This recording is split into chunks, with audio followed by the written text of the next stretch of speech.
बिस्मिल्लाहिर्रहमानिर्रहीम। अस्सलामुअलैकुम स्टूडेंट्स, हम BSN 5th सेमेस्टर की सब्जेक्ट कम्युनिटी हेल्थ नर्सिंग 2 पढ़ रहे हैं। कम्युनिटी हेल्थ नर्सिंग 2 में हमने आप लोगों के कोर्स का यूनिट 3 स्टार्ट किया हुआ है, फैमिली सेंटर्ड केयर।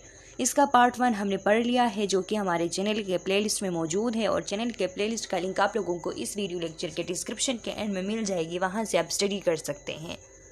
इसके 2 स्लाइड्स बने थे, एक फैमिली सेंटर्ड केयर ए और एक फैमिली सेंटर्ड केयर बी के नाम से।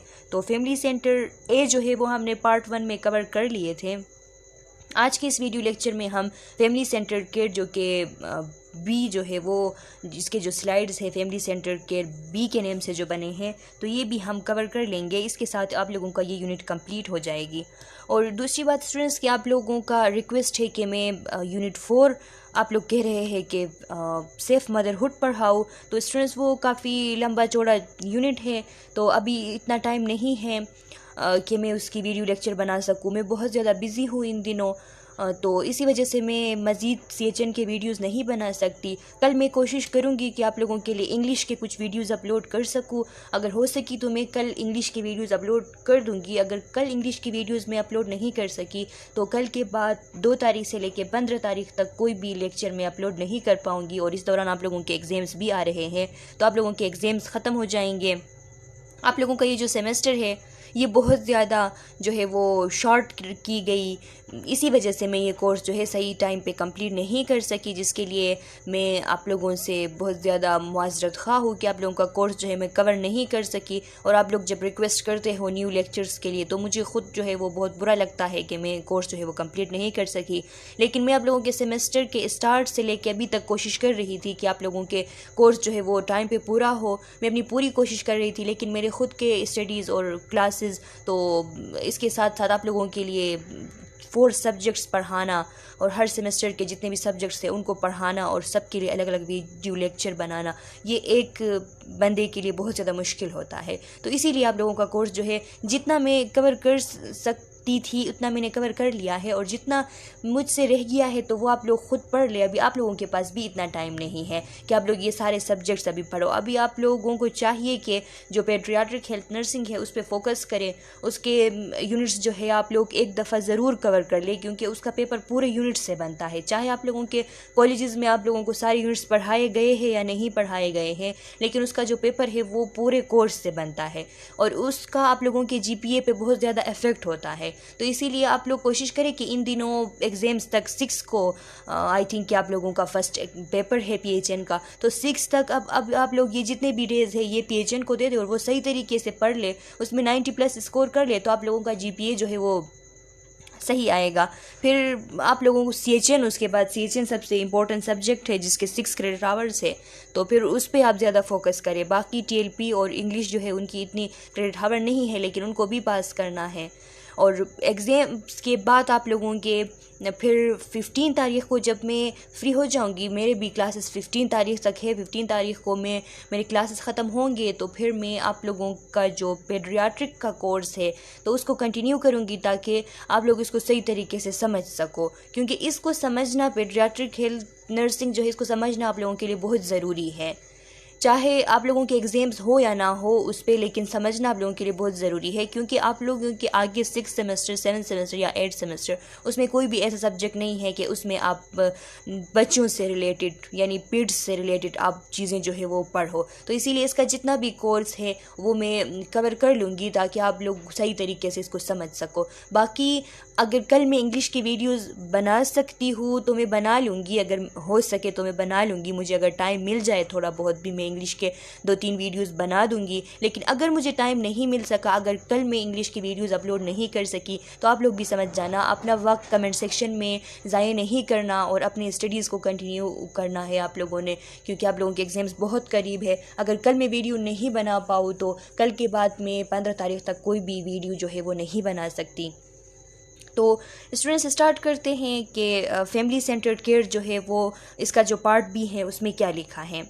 लिखा है कि family centre care is an approach to health care that is respectful of and responsive to individual families need and values. यानी वही डिफिनीशन है जो हमने पार्ट 1 में डिस्कस की थी कि फैमिली सेंटर केयर एक ऐसी अप्रोच है हेल्थ केयर की कि जिसमें हम इंडिविजुअल के जो फैमिलीज़ है तो पूरा हम फैमिली लेते हैं, इंडिविजुअल का पूरा फैमिली लेते हैं। इसमें हम सिर्फ पेशेंट को फोकस नहीं करते, पूरा फैमिली लेते हैं और फैमिलीज़ के जो नीड्स और वैल्यूज़ है उन सबको हम रिस्पेक्ट भी देते हैं और उसके लिए हम रिस्पॉन्सिव भी होते हैं। तो ये फैमिली सेंटर्ड केयर कहलाती हैं। ऑब्जेक्टिव्स हैं कि इस सेशन के एंड के बाद आप लोग इस एबल होंगे कि वैल्यूज़ और बिलीव्स के दरमियान आप लोग डिफ्रेंशिएट कर पाएंगे। पाकिस्तानी फैमिलीज़ जो है उनके वैल्यूज़ बिलीव्स का आप लोगों को पता होंगी, और जो आपने एज ए नर्स आपने क्यों वैल्यूज़ और बिलीव्स को सही तरीके से जानना है, उसकी इम्पोर्टेंस आप लोगों को पता होगी। और फैमिली सेंटर्ड नर्सिंग प्रोसेस जो होती है, एक ऐसी नर्सिंग प्रोसेस की जिसमें फैमिली को सेंटर रखा जाए, तो उसके स्टेप्स आप लोगों को पता होंगी। फैमिली डेवलपमेंटल लाइफ साइकिल जो है उसके स्टेजेस 8 स्टेजेस यहाँ पे दिए गए हैं, वो आप लोग पढ़ेंगे। इसके अलावा एक फैमिली के अंदर जितने भी फैमिली मेम्बर्स होते हैं तो उनके क्या टास्क क्या रोल्स होते हैं वो डिस्कस करेंगे। और इसके अलावा एक नर्स की एक फैमिली के लिए क्या रोल्स और क्या फंक्शंस होते हैं वो भी डिस्कस करेंगे। अच्छा स्टूडेंट्स, वैल्यूज़ एंड बिलीव्स। तो वैल्यूज़ एंड बिलीव्स का जो टॉपिक है वो आप लोगों के लिए कोई न्यू टॉपिक नहीं है। आप लोग अपने फर्स्ट सेमेस्टर के सेकंड सेमेस्टर आई थिंक के वहाँ पे जो फंडामेंटल ऑफ नर्सिंग 2 आप लोगों की जो सब्जेक्ट थी उसमें इन चीज़ों को आपने पहले से पढ़ा हुआ है, तो आप लोगों की पहले से इससे रिलेटेड एक्सपीरियंस है। अब दोबारा हम इनको डिस्कस करेंगे कि वैल्यू बिलीव्स जो है वो क्या होती हैं। तो लिखा है values and beliefs are 2 important concepts that govern our behaviour and attitude. ये जो वैल्यूज़ और बिलीव्स हैं ये 2 ऐसे इम्पोर्टेंट कॉन्सेप्ट्स हैं जो कि हमारे बिहेवियर हमारे एटीट्यूड्स को कंट्रोल करती हैं। गवर्न करती हैं मीन्स के कंट्रोल करती हैं। हमारे बिहेवियर हमारे एटीट्यूड्स हमारे वैल्यूज़ और बिलीव्स के बेस पे होते हैं। जिस तरह हमारे वैल्यूज़ जिस तरह हमारे जहन में हमारे बिलीव्स होते हैं तो उनके बेसिस पे फिर हमारे बिहेवियर हमारे एटीट्यूड्स बनते हैं। Although values and beliefs are interrelated since they collectively affect our attitudes, perceptions, personality, character and behavior, there is a distinctive difference between them. ये जो वैल्यूज़ और बिलीव्स है आपस में इंटर रिलेटेड हैं। दोनों जो है कोलेक्टिवली हमारे एटीट्यूड्स को हमारे परसेप्शंस को किस तरह हम चीज़ों को परसीव करते हैं, हमारी पर्सनैलिटी कैसी है, हमारे कैरेक्टर कैसा है, हमारा बिहेवियर कैसा है, इन सब चीज़ों पे इन्फ्लुएंस रखती हैं। दोनों कोलेक्टिवली इन्फ्लुएंस रखती हैं। लेकिन इन दोनों में एक ख़ास जो है वो डिफरेंस है। दोनों में अगर हम डिफ्रेंशिएट करना चाहे तो डिफ्रेंशिएट कर सकते हैं। लेकिन ये बात याद रखें कि दोनों जो है कोलेक्टिवली हमारे attitudes, perceptions, personality, character, behaviour in सबको कोलेक्टिवली जो है वो यानी बनाती है, कोलेक्टिवली असरअंदाज होती हैं हमारे एटीट्यूड्स, परसेप्शंस, पर्सनैलिटी, कैरेक्टर और बिहेवियर पे। The main difference between values and beliefs is that values are principles, ideas are standards of behavior, while beliefs are convictions that we generally accept it be true. यानी इनमें जो main difference है वो ये है कि जो वैल्यूज़ और बिलीव्स होते हैं तो वो प्रिंसिपल्स, आइडियाज़ या फिर स्टैंडर्ड ऑफ बिहेवियर होते हैं। हमारा जो बिहेवियर है उसके जो हमारे उसूल है, हमारे आइडियाज़ है, हमारे जो स्टैंडर्ड्स हमने रखे हुए हैं अपने बिहेवियर के लिए तो वो हमारे वैल्यूज़ कहलाते हैं। और बिलीव्स की अगर हम बात करें तो बिलीव्स ऐसे कन्विक्शंस है, कन्विक्शंस कहते हैं स्टूडेंट्स ओपिनियंस को, थॉट्स को, जजमेंट को, व्यूज़ को, ओपिनियंस आप कह सकते हैं कन्विक्शन। तो ये हमारे बिलीव्स हमारे वो ओपिनियंस होते हैं, हमारे वो राय होते हैं जिनको हम जनरली कहते हैं कि ये ट्रू है। हमारे पास कोई एविडेंस नहीं होती लेकिन हम कहते हैं कि बस ये सही है, ये ठीक है, ये बात जो है वो ट्रू है, तो वो हमारे बिलीव्स कहलाते हैं। It is these ingrained beliefs that influence our values, attitude and behaviors. ये जो beliefs होते हैं तो ये हमारे वो यकीन होते हैं, वो ingrained यकीन होते हैं। ingrained means जो हमारे पुख्ता यकीन होते हैं, ऐसे पुख्ता यकीन होते हैं, ऐसे पुख्ता हमारे बिलीव्स होते हैं जो कि हमारे वैल्यूज़, एटीट्यूड्स और बिहेवियर इन तीनों को अफेक्ट करती हैं, इन तीनों को इन्फ्लुएंस करती हैं। वैल्यूज़ के बारे में लिखा है, values are principles are standards of behaviour that is considered valuable are important. यानी वैल्यूज़ ऐसे प्रिंसिपल्स, ऐसे स्टैंडर्ड्स हैं हमारे बिहेवियर के कि जो हमारे लिए वैल्यूएबल है, जिसको हम इम्पोर्टेंट देते हैं, जिन स्टैंडर्ड्स को हम इम्पोर्टेंट देते हैं, जिन प्रिंसिपल्स को हम इम्पोर्टेंट देते हैं, तो वो फिर हमारे वैल्यूज़ होते हैं कि हम उनको वैल्यूएबल समझते हैं। Values shape an individual character and behavior. They are the basic foundation for a person's personality, behavior, attitude and perception. Values क्या करती हैं? वैल्यूज़ शेप देती हैं एक इंसान के कैरेक्टर और उसके बिहेवियर को, उसके वैल्यूज़ शेप देते हैं। ये जो वैल्यूज़ होते हैं ये बेसिक बुनियाद होते हैं, बेसिक फाउंडेशन होते हैं एक इंसान के पर्सनैलिटी के, उसके बिहेवियर के, उसके एटीट्यूड्स के, उसके परसेप्शंस के। यानी इन्हीं के थ्रू, इन्हीं की बुनियाद पे हमारी पर्सनैलिटी बनती है, हमारे बिहेवियर बनते हैं, हमारे एटीट्यूड्स, हमारे परसेप्शंस होते हैं। We always make decisions about right and wrong based on our values. हम हमेशा सही और गलत के बारे में जब फैसला लेते हैं, डिसीजन लेते हैं, तो उस टाइम वो सही गलत हमारे वैल्यूज़ के बेसिस पे होता है। हम अपने वैल्यूज़ के बेसिस पे किसी चीज़ को कहते हैं कि ये सही है और किसी चीज़ को कहते हैं कि ये गलत है। तो इसीलिए जब हम सही गलत में फ़र्क करते हैं, डिसीजन लेते हैं, तो अपने वैल्यूज़ के बेसिस पे लेते हैं। जैसे हमारे वैल्यूज़ होंगे ऐसे ही हमारे डिसीजंस होंगे। हमारे वैल्यूज़ जिस चीज़ को कहेंगे कि ये सही है, तो हम उस चीज़ को कहेंगे कि ये सही है, और हमारे वैल्यूज़ जिस चीज़ को नहीं मानते, जिस चीज़ को गलत तस्वुर करते हैं, तो उस चीज़ के लिए हम कहेंगे कि ये गलत है। Each individual may have different values. हो सकता है कि हर एक इंडिविजुअल के अपने अलग अलग वैल्यूज़ हों। Values can emerge from a combination of background, experiences and an evolving sense of self. Values अब कहाँ से पैदा होते हैं? तो values emerge करते हैं, पैदा होते हैं, कहाँ से पैदा होते हैं? हमारे बैकग्राउंड, हमारे एक्सपीरियंसेस, हमारे बैकग्राउंड कि हमारा ताल्लुक़ कहाँ से है, किस जगह से है, वहाँ के उसूल क्या है, हमारे एक्सपीरियंसेस कि हमारा क्या क्या एक्सपीरियंस हुआ है चीज़ों से रिलेटेड, और हमारा जो इवॉल्विंग सेंस ऑफ सेल्फ है। इवॉल्विंग मीन्स जो हमारा gradually developing sense of self है, कि हम ग्रेजुअली जब ग्रो करते जाते हैं तो हमारे जहन में ख़ुद हमारे सेल्फ से रिलेटेड सेंस पैदा होता है।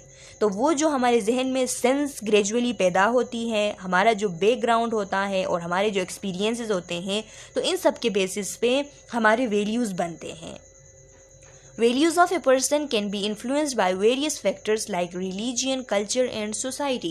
और जो इंसान के वैल्यूज़ होते हैं तो उनको जो इन्फ्लुएंस करते हैं, जो चीज़ें, जो फैक्टर्स उनको इन्फ्लुएंस करते हैं, तो वो उनकी रिलीजन, उनके कल्चर और उनकी सोसाइटी हैं। उनकी रिलीजन, हर एक इंसान के जो वैल्यूज़ होते हैं, अगर एक रिलीजन है, फॉर एग्ज़ाम्पल हमारा मज़हब इस्लाम है, इस्लाम हमें जिन चीज़ों को करने से रोकती हैं, हमारा वैल्यूज़ बनता है कि वो चीज़ें बुरे हैं। इस्लाम हमें जिन चीज़ों को करने की इजाज़त देती हैं, हमें अप्रिशिएट करती हैं जो काम करने की, तो हम कहते हैं उन चीज़ों के लिए हमारी वैल्यू बनती है कि ये चीज़ें जो है सही काम है, अच्छे काम है, बेहतरीन काम है। तो यही बात है इसके पीछे। और कल्चर, हमारी कल्चर जिन चीज़ों को अप्रिशिएट करती हैं, फॉर एग्ज़ाम्पल हमारे कल्चर में लेडीज़ के लिए शलवार कमीज़ पहनना, दुपट्टा पहनना, तो ये हमारा कल्चर है। तो जो लोग दुपट्टा पहनते हैं, शलवार कमीज़ पहनते हैं, पर्दा करते हैं, तो हम फिर क्या कहते हैं? पर्दा तो वैसे रिलीजियस है, लेकिन कल्चर के हिसाब से मैं बता रही हूँ कि हमारा जो कल्चर है, पाकिस्तानी जो कल्चर है, असल में हमारा जो असल कल्चर है वो शलवार कमीज़ और दुपट्टे का है। तो जो भी ख़वातीन शलवार कमीज़ और दुपट्टा पहनती है, तो हम उनको अप्रिशिएट करते हैं। हम कहते हैं क्या देखो ये ख़ानदानी बंदा है जो कि इस तरह इसने जो है वो अच्छा लिबास पहना हुआ है। और जो लोग अभी पाकिस्तानी फ़ीमेल जो शर्ट्स, जीन्स वगैरह पहनती है, तो हम उनको जो है वो हर एक इंसान, चाहे वो जितना भी मॉडर्न हो या जो भी हो, लेकिन हर एक इंसान के जहन में ऐसे लिबास जो है उनकी फिर तारीफ़ नहीं होती। उनके जहन में वो गलत, उसके लिए गलत जो है सोच होती ही है कि ये गलत है। क्यों? क्योंकि वो हमारा कल्चर नहीं है। तो इसीलिए क्योंकि वो हमारा कल्चर नहीं है, जो हमारा कल्चर है, तो जो हमारा कल्चर जिस चीज़ को अप्रिशिएट करती है, तो उसके लिए हमारे वैल्यूज़ जो है वो बनते हैं कि वो अच्छी चीज़ है, और जिस चीज़ को हमारे कल्चर जो है वो अप्रिशिएट नहीं करती है, बुरा मानती है, तो उसके लिए हम कहते हैं कि ये बुरे चीज़ें हैं। और सोसाइटी का भी यही है कि हमारी सोसाइटी जिन चीज़ों को करने के लिए हमें अप्रिशिएट करती है, तो उन चीज़ों से रिलेटेड हमारे पॉजिटिव वैल्यूज़ बनते हैं। However, it is possible for a person to change his values with the passage of time. हाँ, ये है कि एक बंदे के लिए पॉसिबल है कि with the passage of time अपने एक्सपीरियंसेस के बेस पे, जब उसकी एक्सपीरियंसेस होती जाती हैं, सेंस ऑफ सेल्फ इवॉल्व होती जाती हैं, तो फिर वो वक्त के साथ साथ अपने वैल्यूज़ चेंज कर सकता है। जैसे कि बहुत सारे ऐसे लोग हैं जो कि अपना मज़हब जो है वो चेंज करते हैं, बहुत सारे लोग इस्लाम जो है वो कबूल करते हैं। तो ये जो इस्लाम कबूल करना है, तो वो अपने जो रिलीजियस वैल्यूज़ हैं वो वक्त के साथ साथ जो है वो चेंज करते हैं उनको, और इस्लाम कबूल कर लेते हैं। तो इसी तरह वक्त के साथ साथ कोई बंदा जो है वो अपनी वैल्यूज़ चेंज कर सकता है। An individual who has high moral values displays qualities like honesty, integrity, courage, loyalty, respect, fairness and compassion. यानी एक ऐसा इंडिविजुअल, एक ऐसा इंसान जिसके हाई मोरल वैल्यूज़ है, जिसके बहुत ज़्यादा जो है अच्छे अखलाक वाले वैल्यूज़ है, तो उसके कुछ क्वालिटीज़ होते हैं जो कि हमें नज़र आती हैं, उसके पर्सनैलिटी में हमें वो क्वालिटीज़ नज़र आती हैं। वो कौन सी क्वालिटीज़ है? अगर उसके moral values high moral values हैं, हाई मोरल वैल्यूज़ वो रखता है, तो वो बंदा ऑनेस्ट होगा, वो दियानतदार होगा, वो इंटीग्रिटी उसमें होगी। इंटीग्रिटी कहते हैं कि किसी इंसान के जब स्ट्रॉन्ग मॉरल्स होते हैं तो हम उसको इंटीग्रिटी वाला, सालमियत वाला बंदा हम उसे तसव्वुर करते हैं। कॉरेज उसमें होता है, वो लॉयल होता है, लॉयल मीन्स के मुखलिस होता है, वफादार होता है, रिस्पेक्ट वो देता है हर किसी को, वो फेयरनेस इंसाफ पसंद होता है, और कंपेशन उसमें होती है। कंपेशन मीन्स के वो हमदर्दी शो करता है। तो यही बात है कि जिसके जैसे वैल्यूज़ होंगे वैसे उसके पर्सनैलिटी होगी। Belief is a conviction that we generally accept to be true, especially without actual evidence or proof. और जो बिलीव्स होते हैं तो ये कन्विक्शंस होते हैं। कन्विक्शंस मीन्स के ओपिनियंस होते हैं, हमारे राय होते हैं, हमारे थॉट्स, हमारे व्यूज़ होते हैं, जो कि हम जनरली एक्सेप्ट करते हैं कि ये बस ठीक है, ये ट्रू है, इसमें चेंज नहीं हो सकती। और ख़ास करके तब हम उन कन्विक्शंस को बिलीव्स कहते हैं जब एक्चुअल एविडेंस या प्रूफ ना हो। यानी आप चीज़ों को तसव्वुर करते हो, आप चीज़ों को जो है वो सच मानते हो, ट्रू मानते हो, लेकिन आपके पास उसका कोई भी एक्चुअल एविडेंस नहीं होता। तो ऐसे जो चीज़ों को सच मानना, किसी बात पे यकीन रखना कि उसका आपके पास कोई प्रूफ ना हो, तो वो जो यकीन होते हैं बग़ैर प्रूफ के, तो वो कहलाते हैं beliefs. They are the assumptions we have about the world, and our values, attitudes and behaviors are greatly influenced by these beliefs. ये जो बिलीव्स होते हैं ये हमारे एजम्पशंस होते हैं। एजम्पशंस मीन्स के विदाउट एविडेंस किसी चीज़ को ट्रू मानना। तो ये हमारे एजम्पशंस होते हैं कि हम दुनिया के बारे में रखते हैं, दुनिया के बारे में ये हम कन्विक्शंस, एजम्पशंस रखते हैं, जिनका हमारे वैल्यूज़ पे, एटीट्यूड्स पे, बिहेवियर पे ग्रेटली इन्फ्लुएंस होता है। Beliefs grow from different sources. They can stem from what we see, hear, read and experience. जो beliefs होते हैं वो कहाँ से grow करते हैं, कैसे बनते हैं? तो मुख्तलिफ sources से बनते हैं। वो कहाँ से पैदा होते हैं? stem means के कहाँ से वो जो है वो मजबूत हो जाते हैं, बन जाते हैं। तो वो जो हम चीज़ों को देखते हैं, सुनते हैं, पढ़ते हैं, experience करते हैं, तो वहाँ से फिर वो beliefs बन जाते हैं। On the other hand, they can also stem from what is taught. और दूसरी बात हम ये भी कह सकते हैं कि हमारे जो बिलीव्स हैं वो वहाँ से बनती हैं जब हमें कोई चीज़ सिखाई जाती हैं। यानी for example, religious beliefs do not stem naturally, they are usually taught from childhood. हमारे जो रिलीजियस बिलीव्स होते हैं तो वो हम में नेचुरल नहीं होते पैदाइश से। जब हम पैदा होते हैं तो उस टाइम ऐसा नहीं होता कि हमारा कोई जो है रिलीजन होता है, हम किसी ख़ास रिलीजन को मानते हुए पैदा होते हैं, ऐसा नहीं होता, बल्कि ये हमें सिखाए जाते हैं। रिलीजियस बिलीफ भी हमें चाइल्डहुड में सिखाए जाते हैं। जो हमारे माँ बाप जिस रिलीजन को फॉलो करते हैं वो हमें जो सिखाते हैं, तो उनको देख के हम भी उसी रिलीजन को फॉलो करते हुए, उनकी बातों को सीखते हुए आगे आते हैं। तो इसीलिए बिलीव्स कहाँ से बनती है? जो चीज़ें हमें सिखाई जाती हैं तो उन चीज़ों से फिर हमारी बिलीफ बनती हैं। In fact, most of our beliefs are related to culture and religion. ज़ाहिरी सी बात है कि हमारे ज़्यादातर जो बिलीव्स होते हैं वो हमारे कल्चर और रिलीजन से वो ताल्लुक़ होता है उनका। A belief is usually a generalization. For example, a person may believe that killing is bad or consuming alcohol is bad, but not every religion will support these beliefs. यानी believe जो है वो एक जनरलाइजेशन है. Generalisation means के commonly अगर कोई काम हो रहा है तो हम कहते हैं कि हाँ अगर ये सब लोग कर रहे हैं तो ये ठीक ही होगा, ये सब लोग अगर नहीं कर रहे हैं तो ये गलत होगा. इसी तरह हम जो है कॉमनली होने वाले चीज़ें जो है उनको अपना बिलीव बना देते हैं. जैसा कि ज़ाहिरी सी बात है कि किसी को मारना जो है वो एक बुरी काम है, तो ये ज़्यादातर लोग कहते हैं, ज़्यादातर जो मेजॉरिटी ऑफ लोग होते हैं थ्रू आउट द वर्ल्ड, उनका यही मानना होता है कि किसी को मारना जो है वो गलत काम है, अल्कोहल यूज़ करना गलत काम है, सेहत के लिए मुज़िर है. कुछ मज़हब इसको बिल्कुल जो है वो हराम करार देती है, जैसे कि हमारे मज़हब में शराब जो है वो हराम है, हम नहीं इसको यूज़ कर सकते. लेकिन कुछ मज़हब जो है वो इसको अलाउ करती है. उनके मज़हब में शराब जो है वो कोई उसकी ममानियत नहीं होती, लेकिन फिर भी वो लोग ये बात जानते हैं कि ये सेहत के लिए मुज़िर होती हैं. मीन्स कि इसको करना जो है वो शराब यूज़ करना जो है वो ठीक नहीं है क्योंकि सेहत के लिए मुज़िर होती हैं.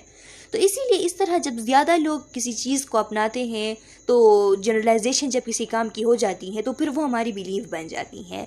तो इसी तरह लिखा है कि ये जो शराब पीना बुरी बात है या फिर जो कि किसी को मारना जो है वो गलत काम है, तो ये हर एक मज़हब जो है इसको नहीं सपोर्ट करती, लेकिन जो है ये ज़्यादातर लोग मानते हैं इसको, इसीलिए ये हमारे बिलीव्स है. और जिन कल्चर में इनकी बिल्कुल ममानियत है, जिन कल्चर में ये हराम है, तो ये उनके कल्चरल वैल्यूज़ हैं कि फिर वो जो है अपने अगर उनका कल्चर नहीं, रिलीजन, अगर किसी रिलीजन में ये हराम तस्वुर किए जाते हैं, किसी रिलीजन में इनको हराम करार दिया हुआ है, तो फिर ये उनका रिलीजियस बिलीव होता है, उसका वैल्यू बन जाता है फिर इससे रिलेटेड कि वो फिर ये काम नहीं करते.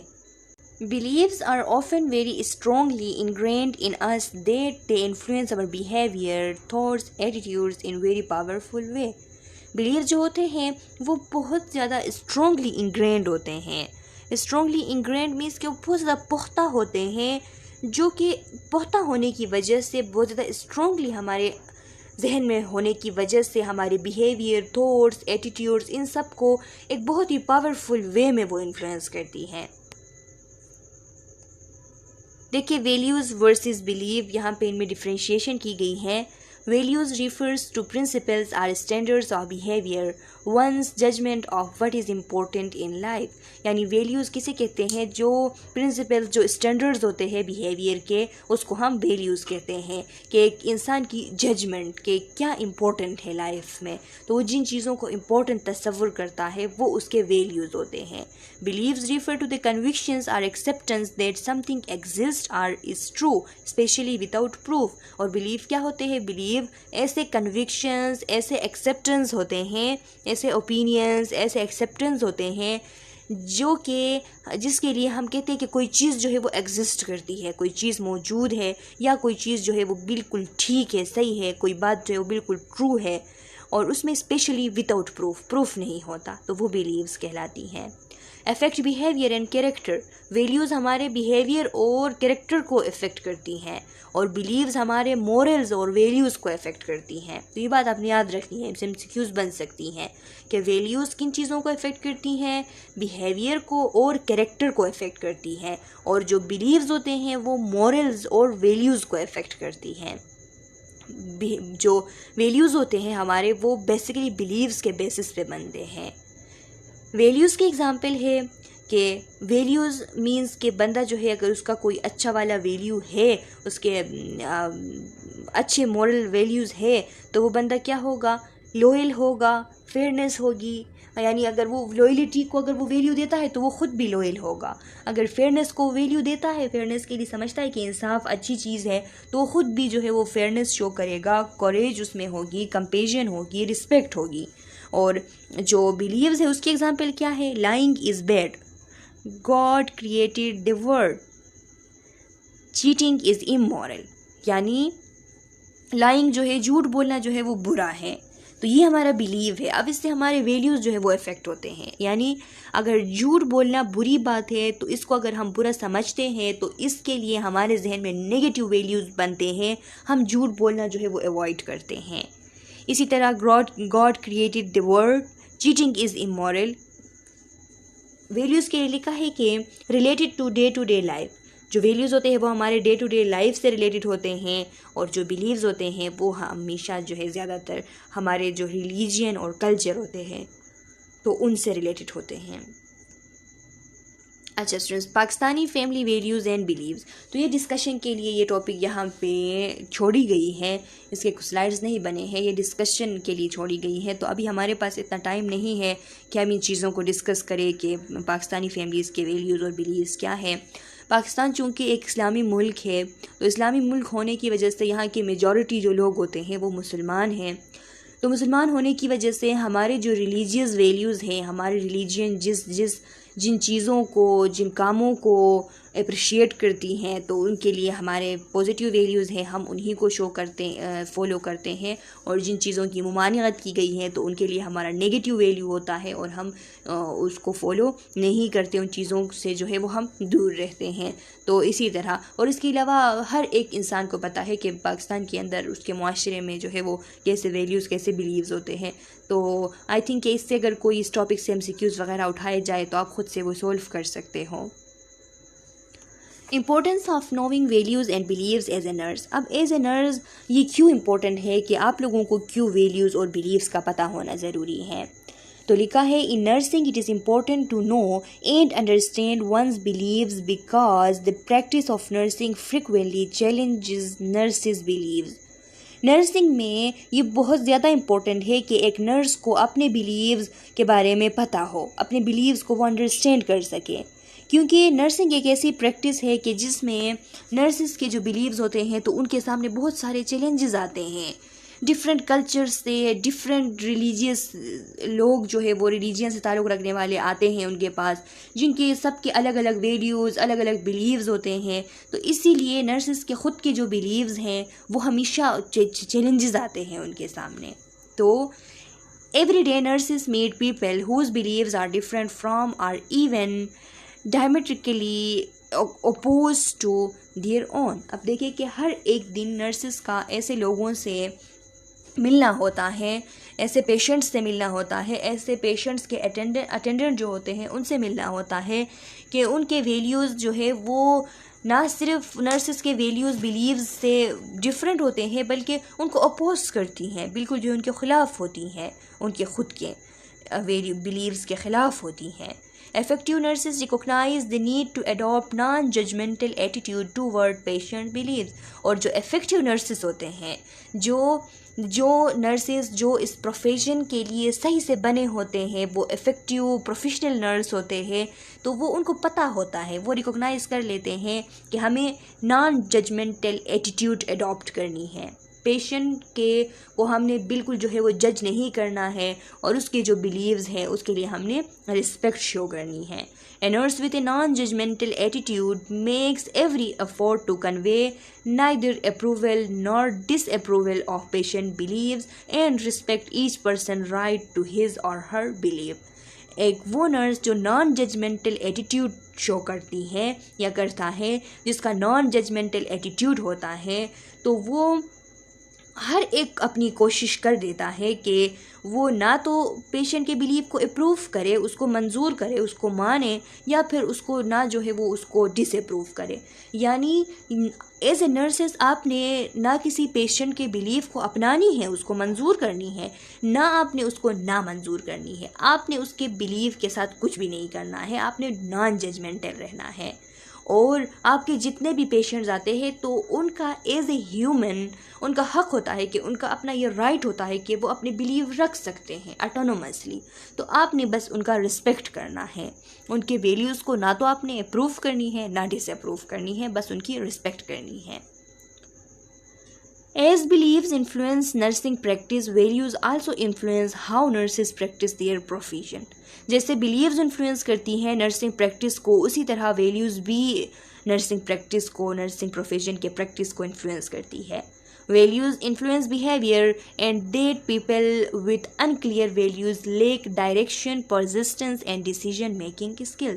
वैल्यूज़ का बिहेवियर पे बहुत बड़ा असर होता है, बिहेवियर को मुतासिर करती है, और वो लोग जिनके वैल्यूज़ जो है वो क्लियर नहीं होते, जिनके वैल्यूज़ सही तरीके से उनको ख़ुद को अंडरस्टैंड नहीं होते, तो उनको सही डायरेक्शन का भी नहीं पता होता, वो परसिस्टेंस जो है वो भी नहीं कर सकते, यानी इस्तिकामत उनमें नहीं होती है, और वो डिसीजन मेकिंग स्किल्स भी उनके पास नहीं होती है, सही तरीके से डिसीजन मेकिंग भी वो नहीं कर सकते। Because much of nursing involves having a clear sense of direction, the ability to persevere, and the ability to make sound decisions quickly and frequently. Effective nurses must have a strong set of professional nursing values. यानी because of much of nursing involves having a clear sense of direction, यानी बता रहा है कि much of nursing जो है उनमें उनका क्लियर सेंस ऑफ डायरेक्शन होता है, मच ऑफ नर्सिस में, और होना भी चाहिए क्लियर सेंस ऑफ डायरेक्शन कि मुझे किस तरीके से काम करना है, मेरा रिस्पॉन्सिबिलिटी क्या है, ये सब उनको सही तरीके से मालूम होती हैं। और इसके अलावा वो परसर्वियर होते हैं, मीन्स के परसर्वियर मीन्स साबित कदम रहते हैं। परसर्वियर का मतलब है कि वो हमेशा साबित कदम होते हैं। And the ability to make sound decision quickly and frequently, और उनमें ये सलाहियत होती है कि वो साउंड डिसीजन, एक ऐसी डिसीजन जो कि उस पेशेंट के जिसके लिए वो डिसीजन कर रही हो, उस पेशेंट के जितने भी नीड्स हैं तो उनको वो उसके नीड्स को वो जो है एड्रेस कर सके, ऐसा डिसीजन, ऐसे डिसीजन को कहते हैं साउंड डिसीजन। तो साउंड डिसीजन क्विकली और फ्रिक्वेंटली जितना ज़रूरत हो उतना लेने की एबिलिटी जो है वो एक नर्स में होनी चाहिए। Effective nurses must have strong set of professional nursing values, और जो इफ़ेक्टिव नर्सेज होते हैं तो उनके पास स्ट्रॉन्ग सेट होती है प्रोफेशनल नर्सिंग वैल्यूज़ की। तो प्रोफेशनल नर्सिंग वैल्यूज़ कौन कौन से होते हैं स्टूडेंट्स? आप लोग पढ़ते आ रहे हैं कि प्रोफेशनल नर्सिंग वैल्यूज़ की जो सेट है उसमें ह्यूमन डिग्निटी होते हैं कि वो ह्यूमन डिग्निटी शो करते हैं, इंसानियत का एहतराम करते हैं, उनमें इंटीग्रिटी होता है, ऑनेस्टी होता है, अल्ट्रुइज़म होती है, जस्टिस होती हैं। तो ये सब नर्सिंग प्रोफेशनल वैल्यूज़ हैं। अच्छा student, family centred care, an approach to the planning, delivery and evaluation of healthcare that is governed by mutually beneficial partnership between healthcare workers, patient and families। यानी family centred care एक ऐसी approach है जिसके through हम health care plan करते हैं, deliver करते हैं और उसको इवेलुएट करते हैं। और ये सब कुछ करने के लिए हम म्यूचुअली जो है वो एक बेनिफिशियल पार्टनरशिप बनाते हैं। कौन कौन? जो हेल्थ वर्कर्स होते हैं वो, और जो पेशेंट के फैमिलीज़ होते हैं। तो ये जो 3 लोग होते हैं, 3 टाइप्स के लोग होते हैं, हेल्थ वर्कर्स, पेशेंट्स और उनके फैमिलीज़, ये सब आपस में जब मिल के पार्टनरशिप के थ्रू कोई केयर जो है उसको प्लान करते हैं, डिलीवर करते हैं और इवैल्यूएशन करते हैं, तो तब जाके हम कहते हैं कि ये फैमिली सेंटर्ड केयर है। It is built on partnership between family and health care worker.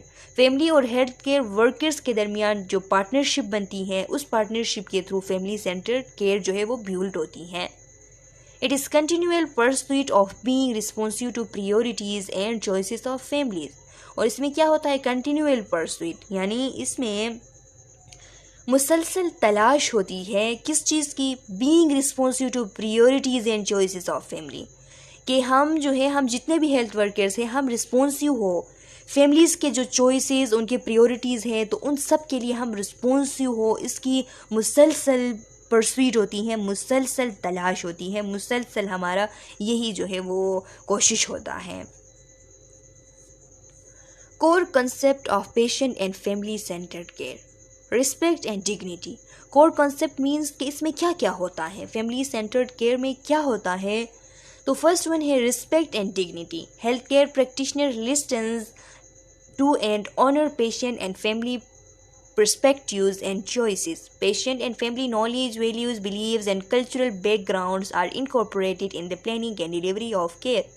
यानी ये एक ऐसी केयर है, फैमिली सेंटर्ड केयर एक ऐसी केयर है कि जिसमें रिस्पेक्ट और डिग्निटी होती है। हेल्थ केयर प्रोफेशनल जो है वो पेशेंट को सुनते हैं, पेशेंट के फैमिली को सुनते हैं, पेशेंट को वो रिस्पेक्ट देते हैं, उसके फैमिली को रिस्पेक्ट देते हैं, उनके चॉइसेस को रिस्पेक्ट देते हैं, उनके नॉलेज को, वैल्यूज़ को, बिलीव्स को, उनके कल्चरल बैकग्राउंड को शामिल करते हैं उस केयर के प्लानिंग में, उस केयर के डिलीवरी में। तो इस किस्म की जो फैमिली सेंटर्ड केयर होती है तो उसका यही कोर कंसेप्ट होता है कि इसमें रिस्पेक्ट और डिग्निटी शामिल हो, इंफॉर्मेशन शेयरिंग शामिल हो। Health care practitioners communicate and share complete and unbiased information with the patient and families in ways that are informing and useful. Patient and families receive timely, complete and accurate information in order to effectively participate in care and decision making.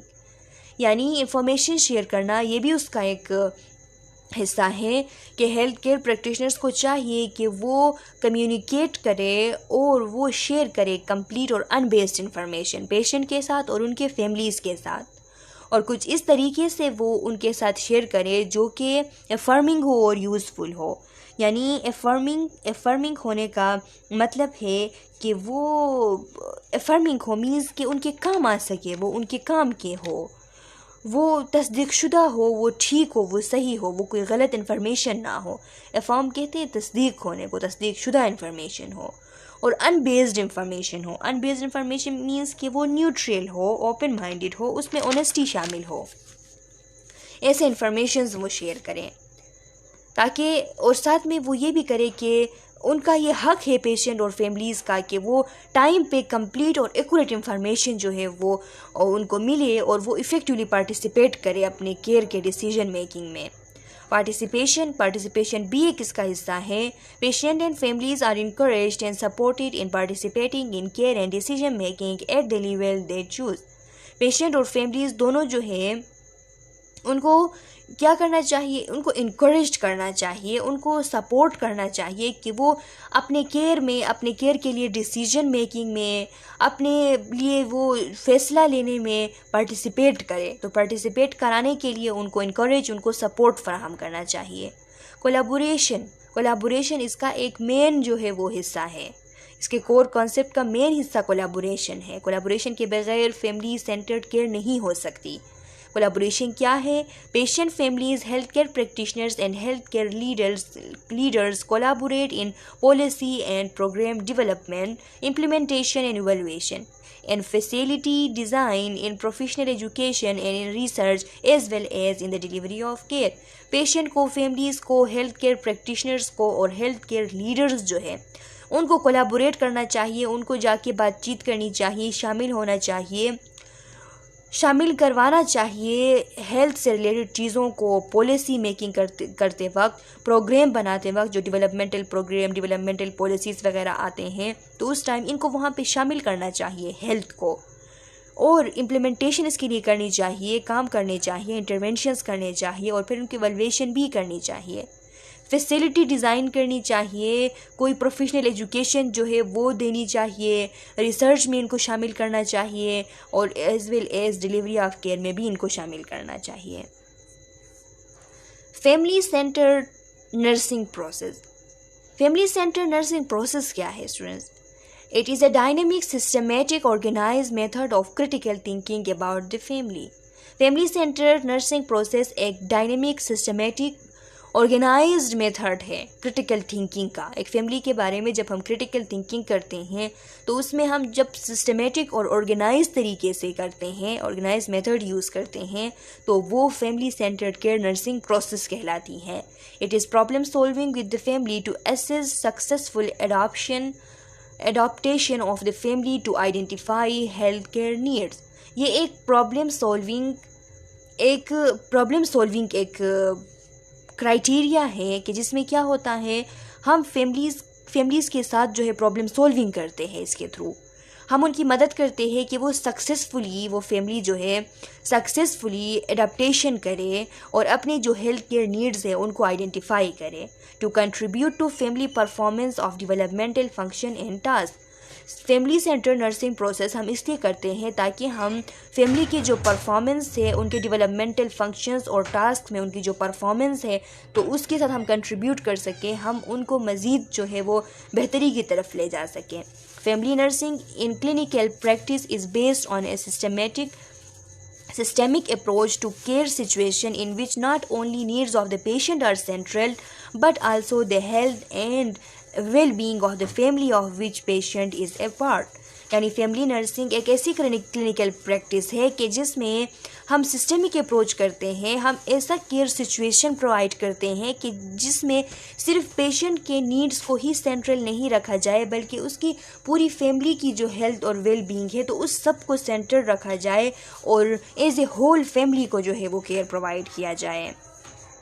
Elements of family nursing processes, तो family nursing processes के elements भी वही same nursing process के elements है, यानी assessment, diagnosis, planning, implementation और evaluation. लेकिन इसमें हमारा जो फोकस होता है वो फुल फैमिली पे होता है, फुल फैमिली के जो नीड्स होते हैं उन पे होता है।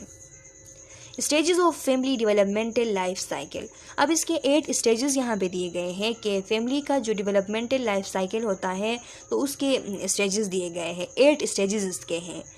Family life cycle stages is a theoretical framework to describe the formation, maintenance, change and dissolution of marital and family relation. यानी फैमिली लाइफ साइकिल के जो स्टेजेस है ये एक थ्योरेटिकल फ्रेमवर्क है, एक थ्योरी की एक फ्रेमवर्क है कि जिसको इसलिए बनाई गई है ताकि जो फैमिली और जो मैरिटल रिलेशंस है, मैरिटल मीन्स के जो अज़वाजी जो रिलेशंस है और जो फैमिली के रिलेशंस हैं तो उनकी फॉर्मेशन, उनकी मेंटेनेंस, उनकी चेंज, उनमें चेंजेस जो आते हैं वो, और उनकी जो डिसोल्यूशन होती है, उनकी जो प्रोसेस ऑफ ब्रेकिंग होती हैं, तो उन सब को डिस्क्राइब करने के लिए ये एक थ्योरेटिकल फ्रेमवर्क बनाई गई है कि इसके थ्रू हम जो मैरिटल और फैमिली रिलेशंस होते हैं तो उनको डिस्क्राइब करते हैं कि किस तरह वो बनते हैं, किस तरह मेंटेन रहते हैं, किस तरह चेंज होते हैं और किस तरह ख़त्म हो जाते हैं। The family life cycle stages perspective is probably the most famous part of family developmental theory। ये जो फैमिली लाइफ साइकिल स्टेजेस है इनका जो पर्सपेक्टिव है ये प्रोबेबली मीन्स के ये प्रिंसिपली ये एक फेमस पार्ट है फैमिली डेवलपमेंटल थ्योरी का। Evelyn Duvall's classification table list 8 stages of the family life cycle. जो इवेलियन ड्यूवेल उनका ये एक टेबल उन्होंने बनाया हुआ है, क्लासिफिकेशन टेबल के, जिसमें फैमिली लाइफ साइकिल के 8 स्टेजेस जो है वो दिए गए हैं। फर्स्ट वन है द मैरिड कपल का जो स्टेज है वो फर्स्ट स्टेज है। ये बात आपने याद रखनी है, एमसीक्यूज़ में आपसे पूछी जा सकती है कि 8 जो स्टेजेस है जो इवेलियन ड्यूवेल्स का क्लासिफिकेशन टेबल है उसका फर्स्ट स्टेज जो है वो क्या है। फर्स्ट स्टेज उसका द मैरिड कपल है। मैरिड कपल यानी वाइफ और हस्बैंड, उनको क्या करना चाहिए, उनकी क्या टास्क है अपने फैमिली को डेवलपमेंट करने के लिए।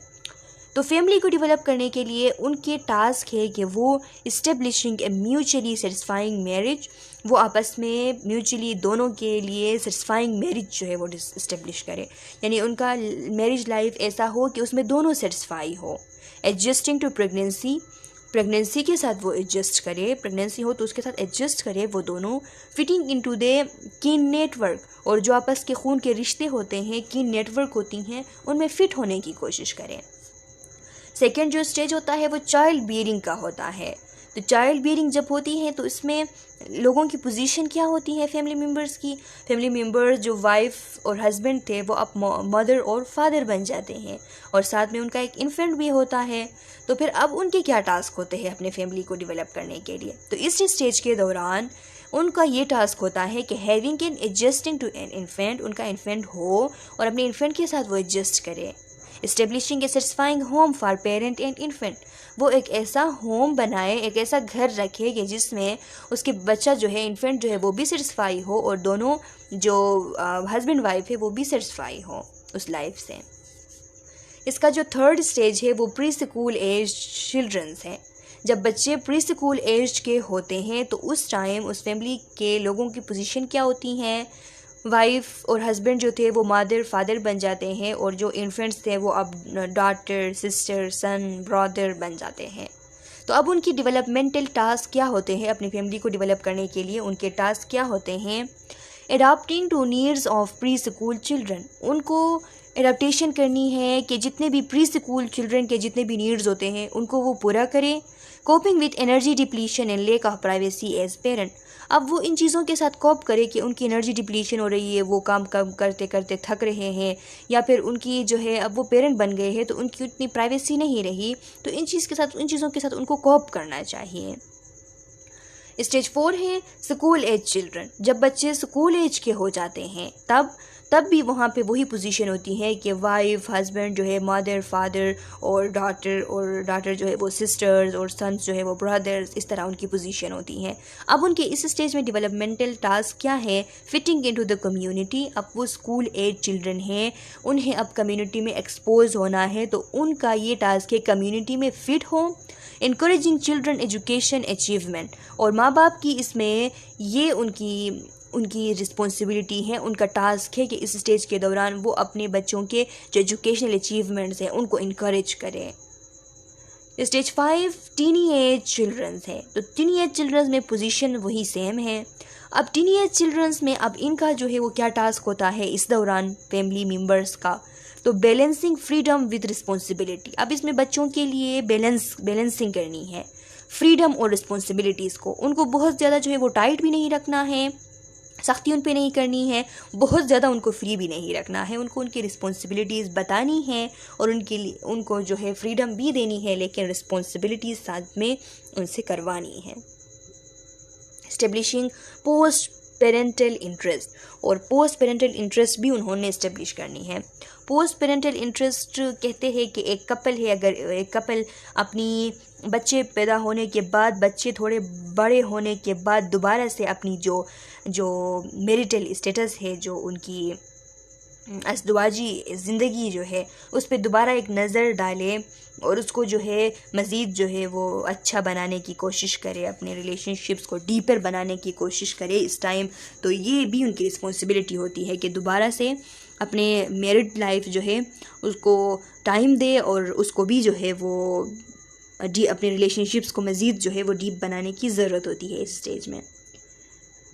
स्टेज 6 जो है वो लॉन्चिंग द चिल्ड्रन। अब जब बच्चों को लॉन्चिंग करना, उनको किसी जो है वो मकाम तक पहुंचाना, उनको आगे ले जाना, तो इसमें जो है वो फैमिली मेम्बर्स की पोजीशन क्या होती हैं?